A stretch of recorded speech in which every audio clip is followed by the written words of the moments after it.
Hello and welcome to this week's Green Shoots History of Irish Football podcast. Coming up, we have the second part of our interview with the great Dermot Keely, so stick with us for that. Don't forget to share the show on your social media channels to let more people find out about the history and heritage of Irish football. Turn on notifications on whatever podcast platform you use so you get notified straight away when a new episode drops. Now, Dermot Keely is one of the most decorated players and managers in League of Ireland history, and on our last podcast, we talked to him about his playing days up to when he walked away from Dundalk to go north and play with Glentoran. You can go back and listen to part 1 in last week's podcast, episode 39. Here we pick up the interview as Dermot is about to leave Glentoran, head to UCD and eventually to that all-conquering Shamrock Rovers team of the 1980s. It was grand. And then when I went back down, he didn't realise I was going to sign for UCD. I mean, obviously we went in touch that he just came to matches.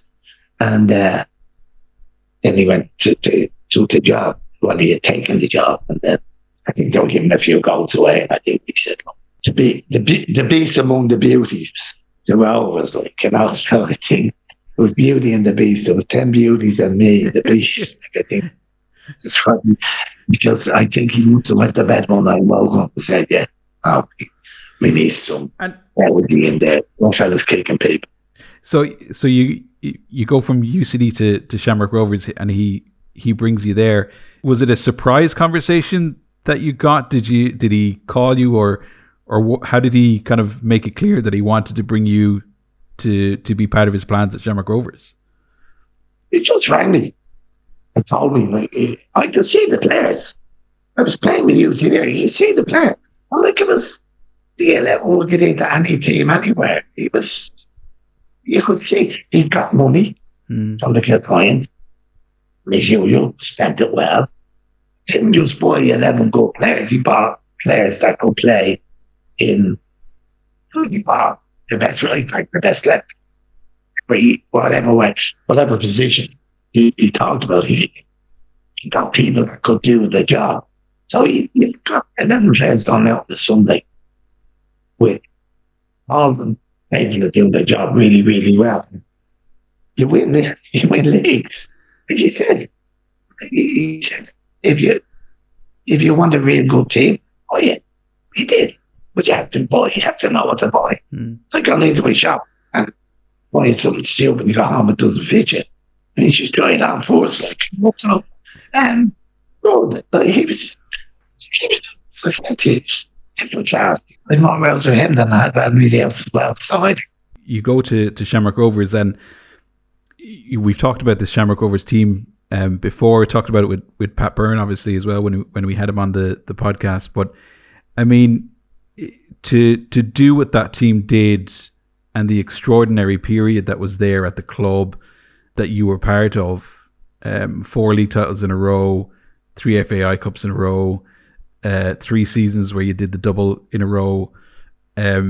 Ironically, the match that you remember the most in the cup, which is that loss to UCD, was probably the biggest trophy blot on the copybook in that period. I mean, to be part of that team and to be around those kind of players, it must have been extraordinary to be sitting in the dressing room and know that not only were you playing with great players, but probably the best team in Ireland as well in that period, by far.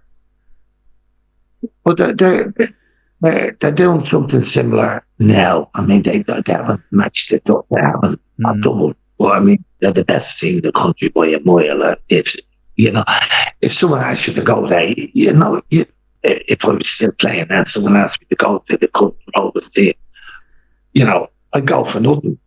I just imagine playing with that team. So I think they haven't actually got the kind of doubles, but they're so far ahead and so good. I can see them there. He's fantastic, man.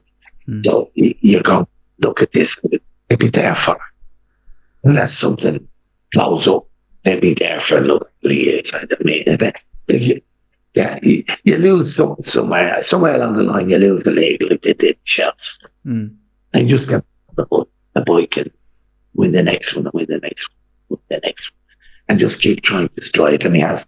So the theme of this generation, the Shamrock Rovers team I played in, were the team of that generation, football team. And I talk around with my generation. So that's, I mean, I just have an affinity, and I've kept the affinity. I lived up there as well. Yeah, so loved them.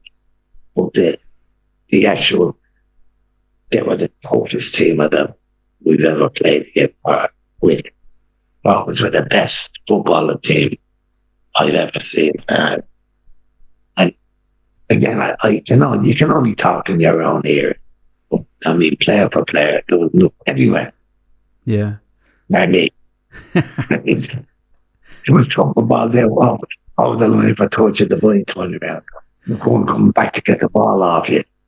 And me going up to Liam Buckley, like 70 yards away, and he said, "Yeah, just give me the ball." But I couldn't do what he did, so there's someone near him, I'm not giving him a ball. So I'm putting it up 70 yards. And he said, "Why do you do that?" I said, "Because it takes longer to get back here, they can't score." But he just look at you and laugh. But then as you develop, you find out you can give him the ball with 7 people around him, and he's going to take the ball. You're not losing. My thing was get the ball as far away from me as possible. And I was glad. Someone else is playing with the ball. I was happy. So I had to get on the ball. No, I wasn't too happy there. I want to get rid of the bricks I could. And then we in the room then. You part again. Okay, you'd say, well, look, count the 3. And if I'm not there, pull a lock. So I say, 1, 2. If he's not there, it goes long. If he's there, he gets the ball. Right. Jim. It's not science. It's really sense. And when you've got good players, it makes so easy. Yeah, it does make it a lot easier. And when you've got a great manager with great players, it all just kind of spins and turns together. It doesn't always work in every team, but it certainly worked in that team. And I kind of described it in every team. If you've got really good players, good attitude, and a good manager. Yeah, they're doing it now. It's the same. It works. But everybody has to be on the same page. And if you don't want to be on the same page, sling a hole. And it's about, I think one of the things that a lot of people forget is, great teams always have they make it look easy because they are a great team and they've got great players. But there's a huge amount of work ethic that goes into that. There's a huge amount of self-belief, training, all of these kind of things that are really, really important that people perhaps maybe take for granted when they see these kind of great teams as well. Attitude, work rate, all that is. The best teams do all that as well. They're better. They run more. They don't get beaten when they throw a goal down. They've all that. All those traits are in the best team. Some traits are in the other team, but they're really, really, really good teams. Really good players, absolutely. And when you come down to it, if you've got the best players, attitude is the best. It's the only thing that can be missing. When you've got Jack and McDonough, right? Centre play, but love football. But if he doesn't train, if he thinks he's better than everybody, what he did, actually, there you go. No, but if you don't get into that team thing where we're in it together, everybody, good and bad, you might be good at this and bad at. McLoughlin famously said about me that if there was no ball, I'd be the best player in the world. So, you have to know that, your little bits and pieces. So what do you do? I don't want the ball. I give the ball to someone else. I give the ball to Pat Moore. Give the ball to Bob Flanagan. You develop. But I'm a winner. My head, I train harder. I work harder than everybody else. I want the fucking ball. So, give the ball 5 yards, okay? They accept it. Again, the personality, people being strong. Each individual, if you weak persons in a team, like Rovers now or Rovers when we were there, then they're mentally strong. Most people. And they accept, I think, that, well, I do that. If I'll give you the ball, but you have 3 seconds. If that, it's going long. And he says, yeah, that's all. Like that, that's, damn, I can live with that. Because he goes 3 and he turns and goes away because he's got to get the ball out. Anyway, so, I mean, I'm so blessed for someone with so little talent on the ball, you know. So in that period with Rovers, you win 4 titles in a row, 83, 84, 85, 86. You win 3 FAI Cups in that time. You didn't win. You got into 4 FAI Cup finals in a row. You didn't win the first one that you got into. So why is it that of all the trophies you won, the league, the cup, etc., why is it that the one you didn't win against UCD is the one that you remember the most? Is it because it sticks in your side the most? Is it that kind of feeling? Yeah. Would be 4 doubles. Shouldn't have been. I don't mean that way to say anything about UCD. They came. I've been there. We done. That was the season I left them after about 6 weeks.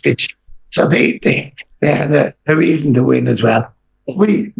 I know from there we trained really hard, and they were a great crew as well. Really good people, really strong will. Keeping them in the middle, Matt Moran at the back. And Canada, good fellas, good. Obviously doing the degrees, but they were fit and strong, and they had really good mentality. So they beat us and they deserve it. We should have won on it. We should have been capable of beating them. But I think it was a lesson there. Sometimes you need to get it. You know, it all goes too well. The first year we're top of the league, we won, you know, then you go there and you get suddenly say, well, now, here you go. UCD beat you in the final. How good are you? And I think that you use that as a motivation for the next year. Absolutely, yeah. So from there to back to home farm, then as well. I mean, so sorry, I'll take that back. So you, am I right in saying Jim leaves? He goes to, is it to Derry, and you take over? Yeah. And for the fourth league, yeah, he went to Derry. But that was his hometown. I think I don't understand what he was. He loved Derry. I mean, that was his hometown, and I think he wanted to go back there and do what he did with. That's really going to suppose he wanted to do the same thing to replicate what he had done with Rovers, and you know, it's like everybody, you know, you want to go on and do something you haven't done before, and I think that was it, or something where he hadn't done it. So I think that was it. And I also think now, in hindsight, he knew the Kilcoynes were going to sell up. Because that makes sense to me. I never understood why, even loving Derry, and he did. It never made sense to me. He was in Rover, and he was there to win another 3 or 4. They're like now that we were the most outstanding team, and we might have missed in the future. I would say you could have missed the Cup or the league. Maybe you would. We would have amassed, I think, a fair number of leagues, but I think he genuinely think the Kilcoynes told him what was happening, and he said, "No, good luck." We never said anything. It's only now in hindsight, you know, 2020 vision. So in hindsight, I think that he knew, because he was too shrewd. I could never understand it. It was too. No, it wasn't him. Like, so I can only think that he'd heard that he wasn't sticking around for, like, you know, when we get there, he would just come into the league and had money that he could go and continue the career of winning trophy, which he did. Yeah, absolutely, yeah. So what was management like then for you? You had to play and you had to manage.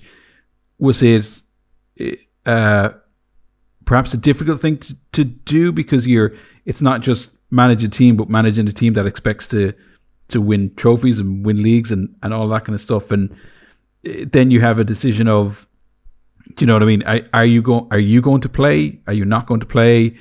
Like, how did you kind of see it at the time? No, they were such a good side. There's so many good players in it. I mean, really, it's all about managing. You're doing all this really. And when you've got people like that going in the team who don't let standards go, you don't let them go, all these kind of Jacko McDonough, like you're looking at them and you're going, they want to win another one. They didn't care. And it was Jim was like they were two doubles up. There was a two doubles up then. That's the way they were. They were the easiest bunch to manage ever. I mean, there was no managing on them. They managed. Say they managed themselves, but basically they it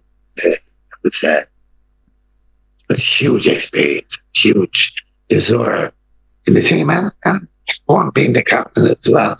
Wouldn't let it go. He wouldn't let it drop.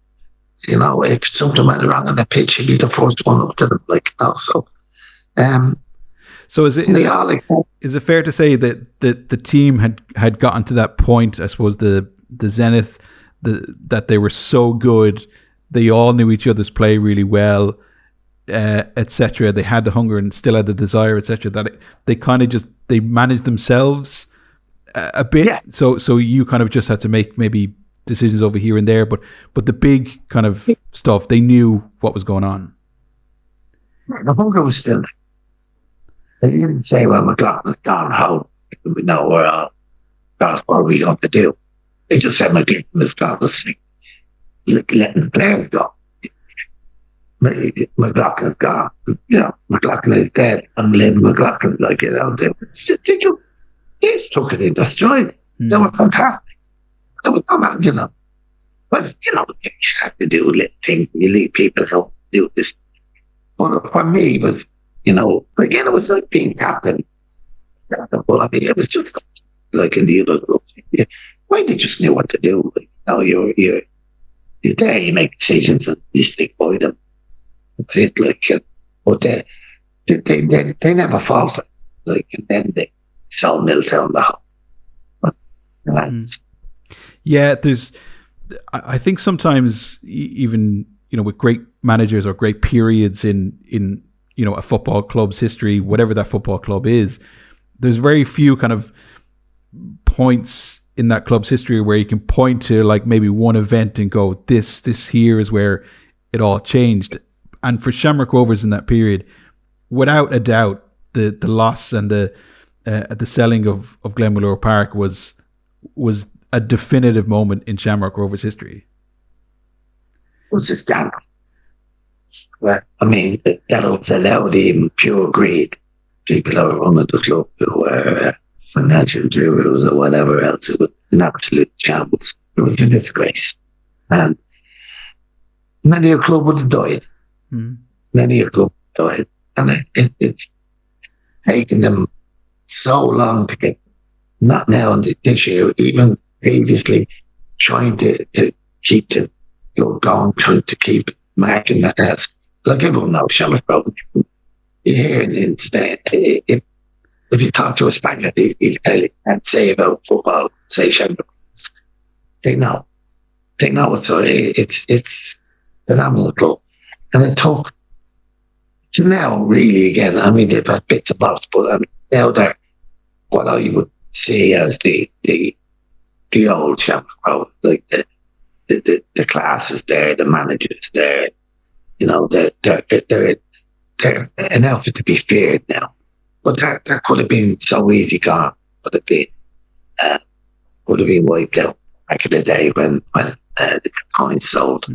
So, how difficult was that period? Because you were still managing them kind of after you left Glenmalure Park, and I think you were still managing for another season or two afterwards. You were kind of, you know, you had to go and play at Talca as well, which was added to the anger and stuff like that from fans too. So when you were in that position, you've gone from being the dominant force, winning everything, to all of a sudden it kind of looks like it's falling apart, and you've got to be the person to try and keep it all together. My United supporters, because a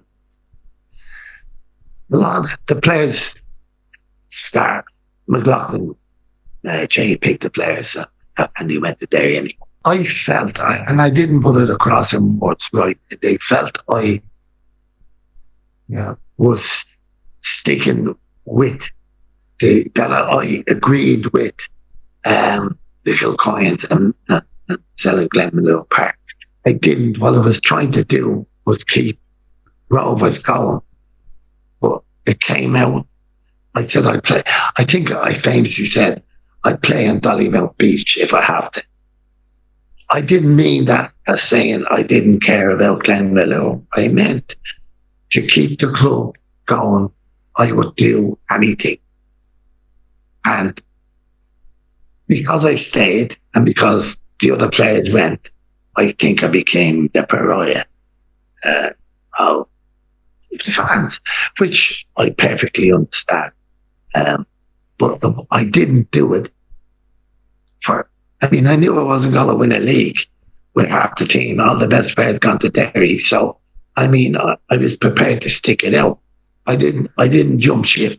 I stayed with it. And I didn't know what was happening because the clients had said they were going to do this, they're going to buy Talca, they're going to make it a new Wembley, like Dolby Head. That's all you want to hear, that you're going to be continued. And I say, well, that's fine. But they were less. So, that was the first time I got kicked in the teeth. And, and I think a lot of us live down to this day where, they see the boys that left Rovers to go to other clubs are heroes. And me that stayed get kicked in the nuts, So, but that's life. It's one of the things that it's just you do them as best you can, and I always have. And I gave that my best shot, playing in front of 10 people in Dundalk. Do you know what I mean? I'm stubborn, as I said before. So I'm there. I'm the manager. My job is to win the league. I do so I tried. But then at the end of it, it's the penny dropped. I can be off and take something. Forget about this. I'm having it more. And I understand. I really understand. I didn't then. I really understand how much the supporters loved the Rovers and were prepared to stand outside Talca Park and not go in. At that time was frustrating. But now, like age again, you're looking back, you go, fair play to them. It's something they wanted to stand up for, and they stood up, which is great. And the players, if you look back at it, you could say, well, the players should have stayed and really let Rovers in there. But everybody has an angle, and the players are right to go and look after the players. And I was trying to keep the club going. So, sometimes you do things, sometimes you do things you don't do, and you can beat yourself up with that. You've kind of admitted yourself, I saw you say kind of a few words that was kind of somewhere along the lines of, it's only when you left Glenmalure Park you realised how much Glenmalure Park was part of the success that you had at Shamrock Rovers, that and having those fans there, in those kind of moments and stuff like that when you really needed them and that stuff like that. So you kind of, it was only when you left that you realised the influence that the stadium had and being there. Absolutely. I think that would be the same for most people, that when you're such a big club and winning so many things, the fans are along with you. You don't think about, because you think you've got the best 11 players in the league, and and I'm there, and it's easy. I'm going to win every league, win the cup. And then you forget that every football club is no difference who actually says they own it. The fans own it, because the fans keep it alive. And that's the truth in that. Nothing pleases me more now than the success they're having now, and Killer, which is a fantastic ground. So No, it goes round, it comes round and round and round and round. It keeps going round the circuits. You're right. But at the end of the day, in Tala, the fans own it. The government might own it, or somebody else might own it, but the fans own it. Because the fans create the memories. When you win a cup or a league, and you get 1,000 people out on the pitch jumping around and hugging you and kissing you.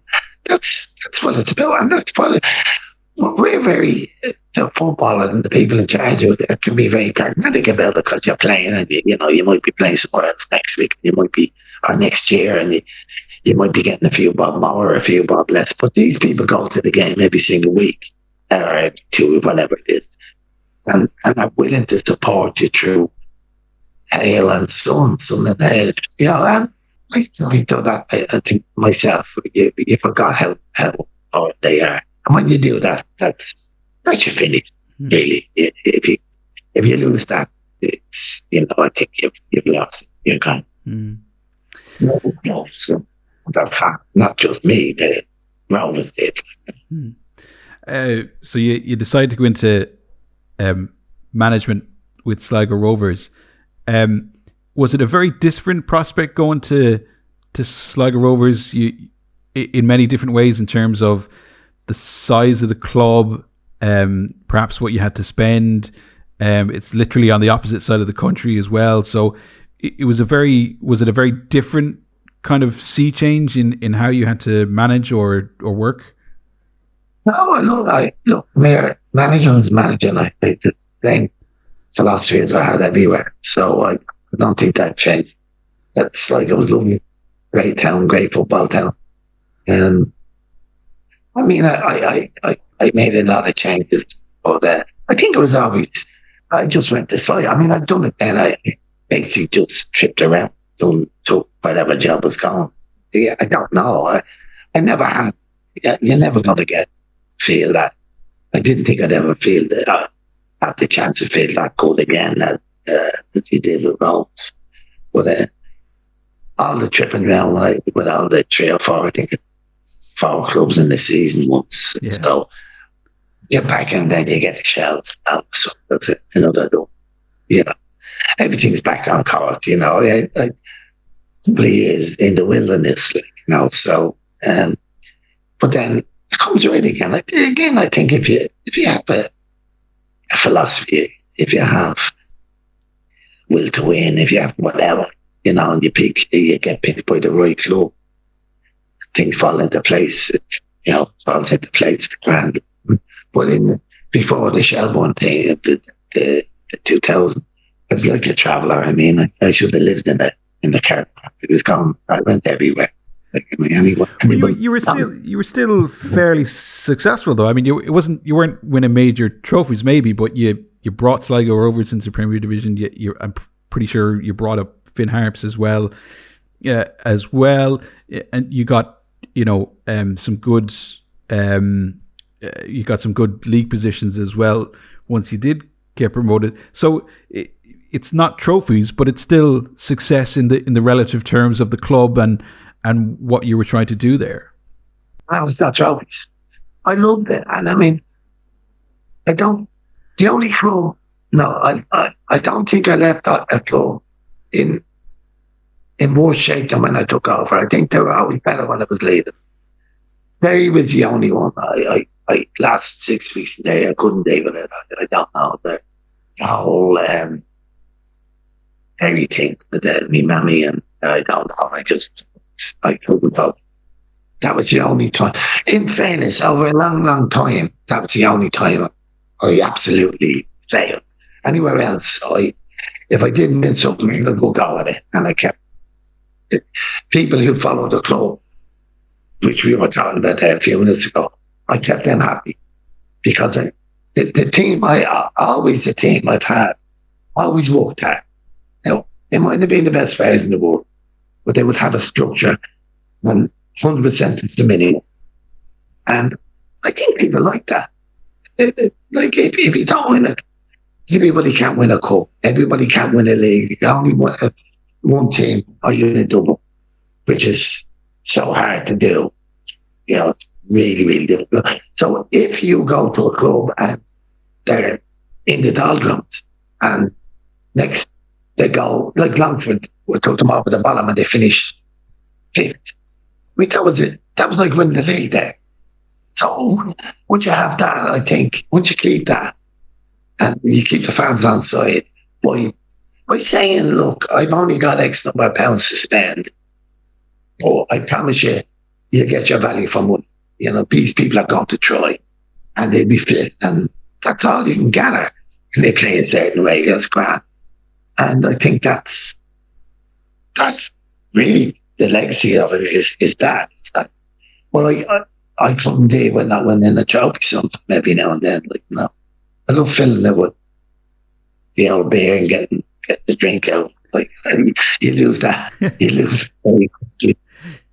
That time at Shelburne, though, was a wonderful kind of magical time for the club, for you, etc.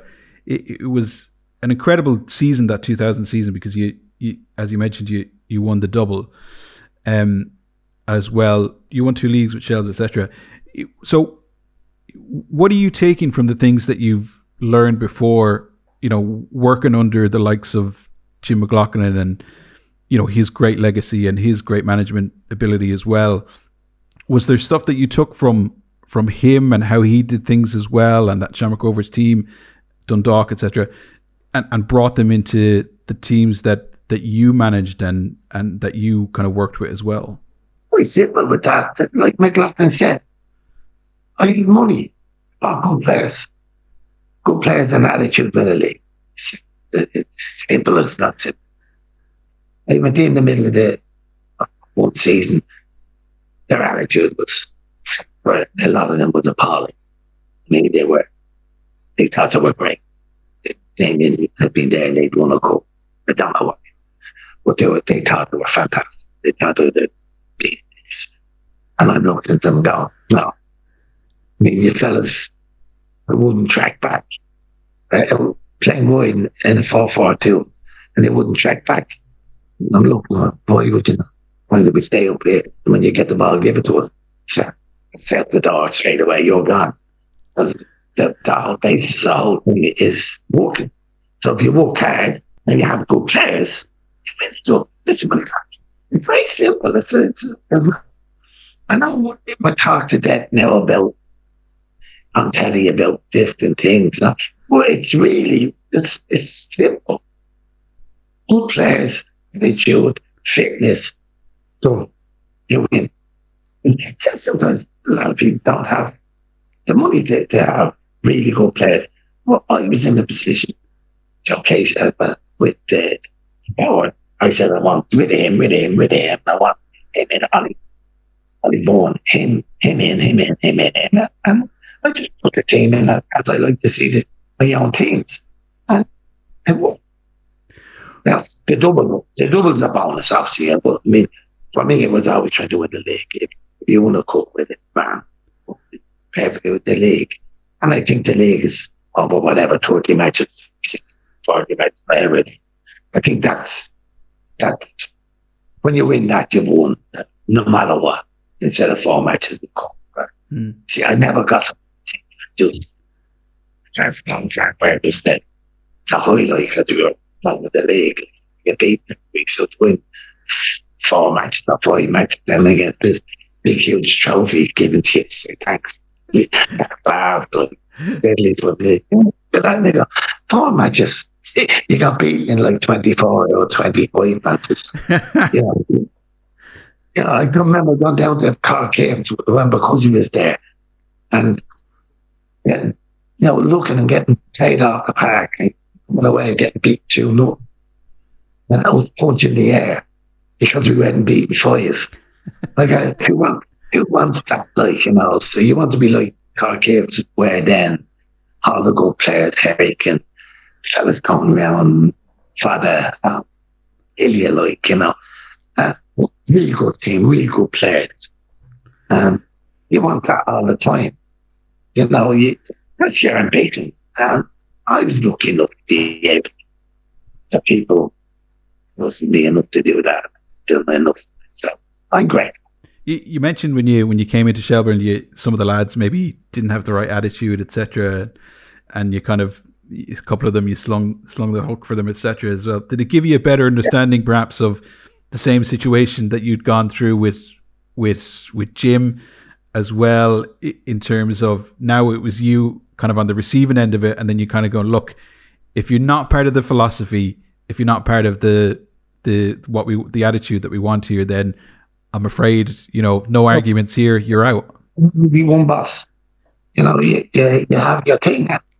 The club signed me, so it's none of the players' business. They do what they're told. I just changed the mentality. Just the way we played. But they were fantastic. The players are great.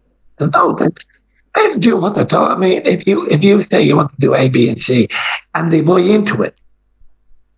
And it's always say, like, we train so hard that all my teams, they'll all tell you if you get a player, they kill them, like, I absolutely more than train. Because you have to be fit. No matter what you want to do, you have to be fit. And it's worked. It worked in most. What was it like working with Ollie Byrne as well? One of the most extraordinary characters I think there has ever been in the League of Ireland. What a guy. Yeah. He was such a man. Like, when he was nice, he's so lovely. He gave it. But Shelburne Football Club, he'd buy. He didn't care about anything else.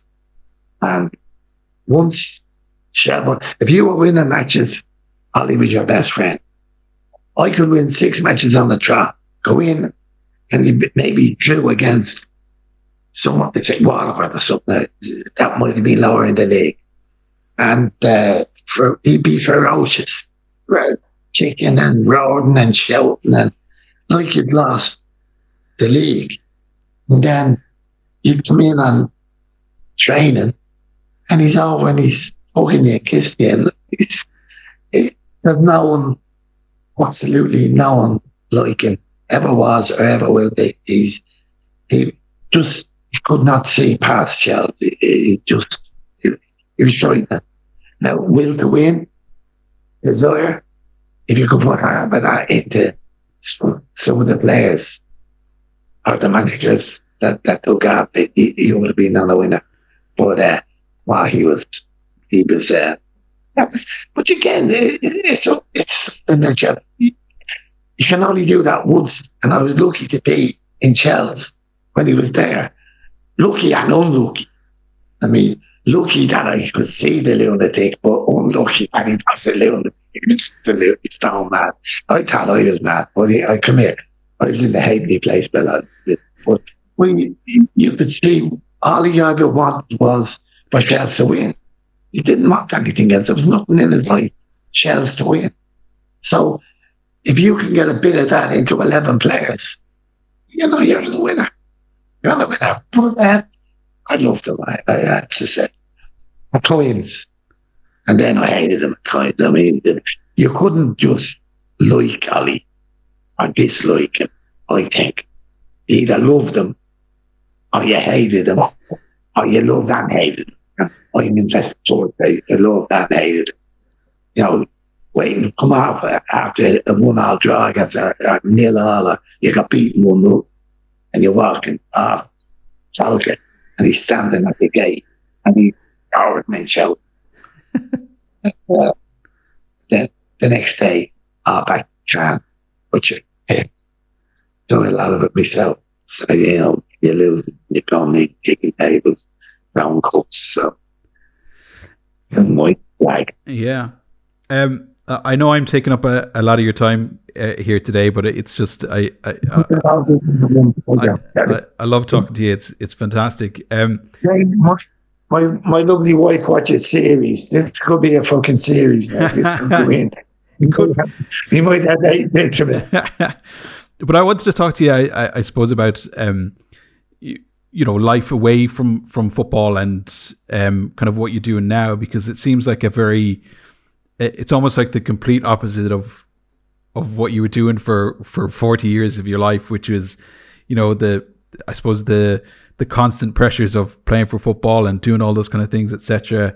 Whereas now you're in Lanzarote with Jane, you've got, the bar, and you were talking to me the other day about how you like to just kind of sit out in the sun sometimes with your crossword and do that. So you've kind of gone a kind of the opposite side of things. You're almost like you're coming up for air, and you're relaxing, and you're chilling out now, and that's part of your lifestyle. I feel grateful that I can still breathe in the air. That's good. Jane had said once to me, once, when you hit 70, something happens. You kind of, she's not all that nonsense running around and fighting, and you kind of get saying like, Jesus, what's the point? Like, so we're many years we 8 years here. Jane, like, I stalked Jane, tell you the truth. I met her at home, and she was coming over here, and she'd been over here many times. So I followed her over, and I chased her around the place. I think she was on the verge of calling the cops. I think every time she looked up, I was there. Like, so, fortunately for me, she got to understand me a little bit, and we got married, and we've a lovely life. It's not, and I'm only now beginning to appreciate the good things.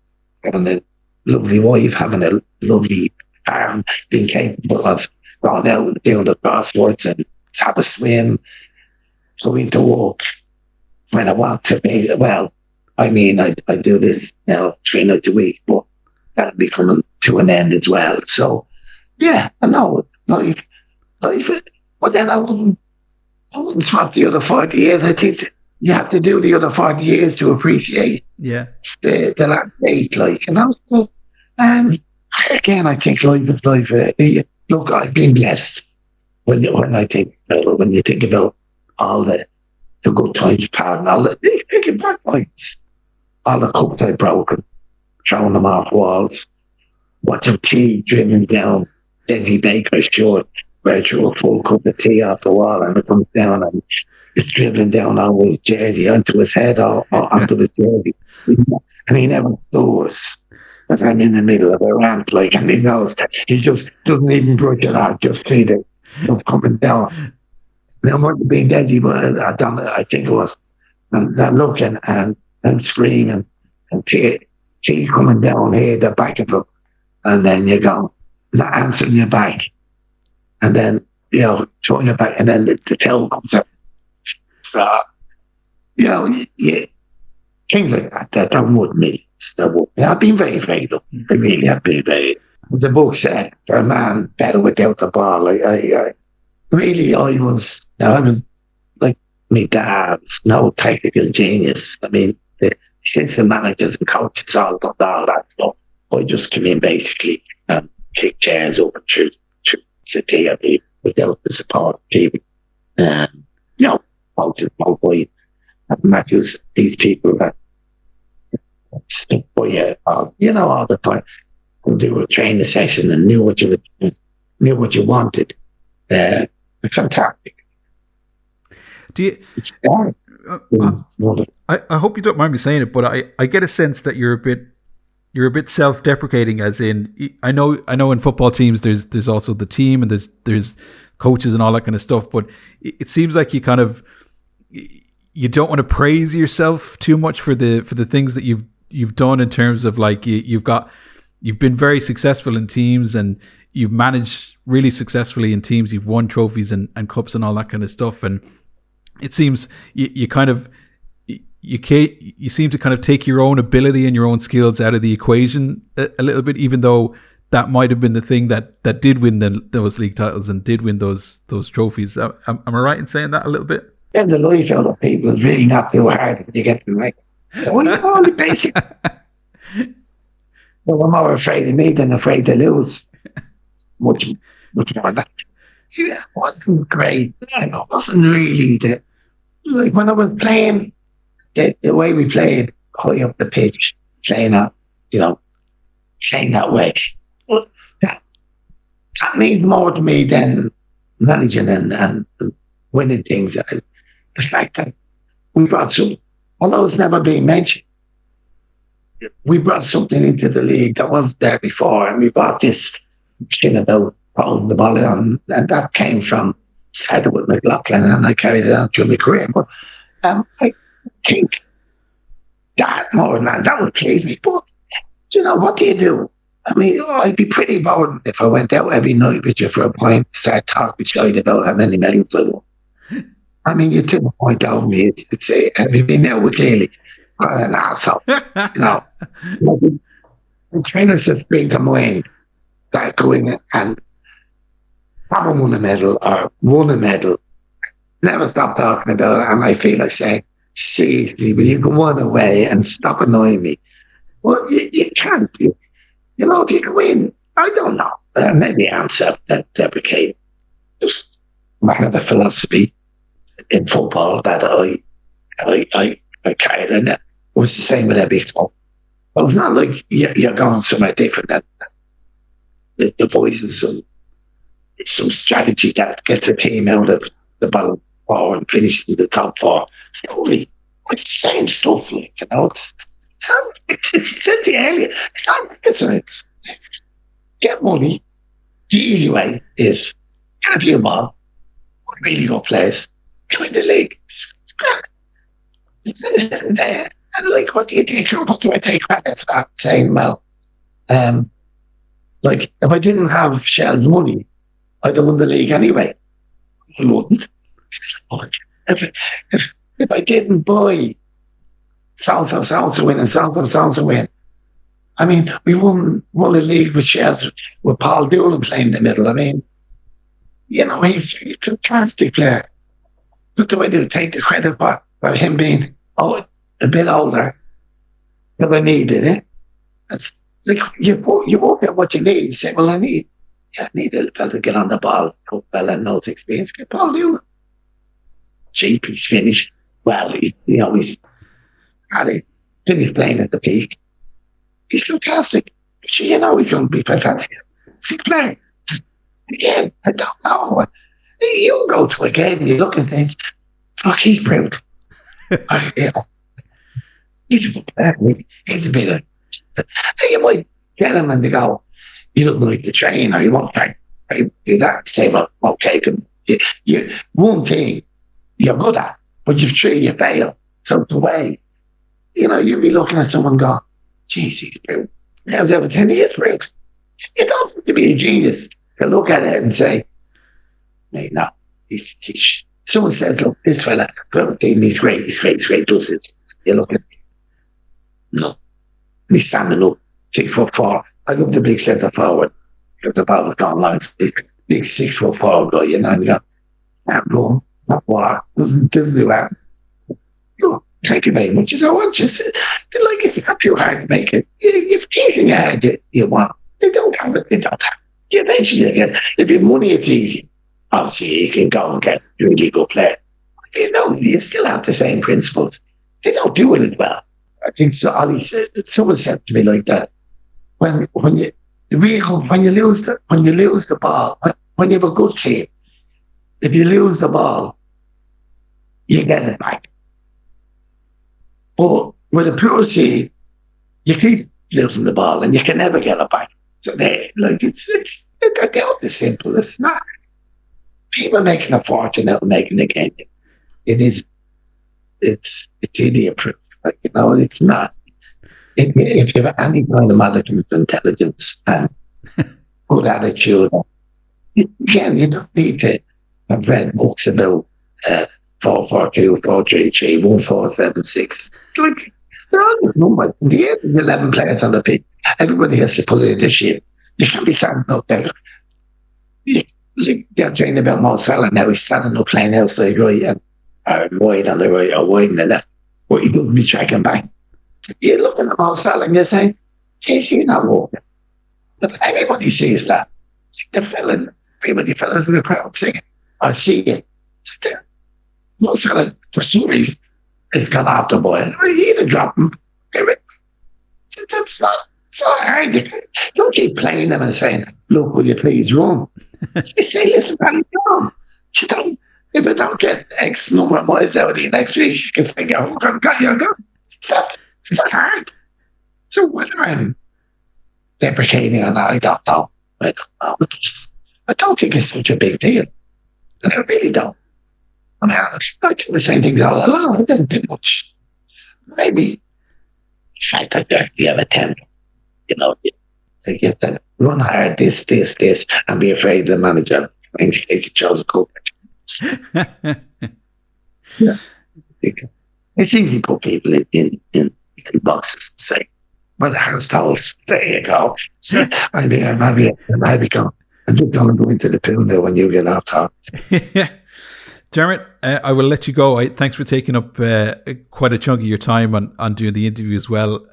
It's been fantastic to talk to you about those amazing memories and those fantastic times with some fantastic teams as well for the podcast too. I will let you get back to sunshine, swimming and crosswords in the sun.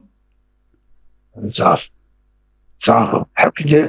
You must wonder he's a tough boy. How does he do that? How can you at this stage of his life be doing all that stuff? I know it's frightening, but you're not. But Jane says, "I'll just leave it. I'm just that kind of guy." When she goes out, and I come back in with a nice pop, like you know, a bunch of flowers. When I go in, I say to her, she looks at me and she goes, "Yeah," and I go, I'm just that type of guy. So, you know, I was just that. Well, that's it for this week's show. My sincere thanks to Dermot for giving me so much of his time, and it still feels like we just scratched the surface on a remarkable career. His autobiography, written by Neil O'Riordan, is available to buy, and it's called Better Without the Ball. A cracking read for any fan of football, not just those of the League of Ireland persuasion either. Better Without the Ball is the book. Don't forget to share the show on your social media channels to let more people find out about the history and heritage of Irish football. Turn on notifications on whatever podcast platform you use so they can get notified straight away when a new episode drops. And remember, support your local League of Ireland and Northern Ireland Football League club. It's our heritage, it's our game. Until next time, bye for now.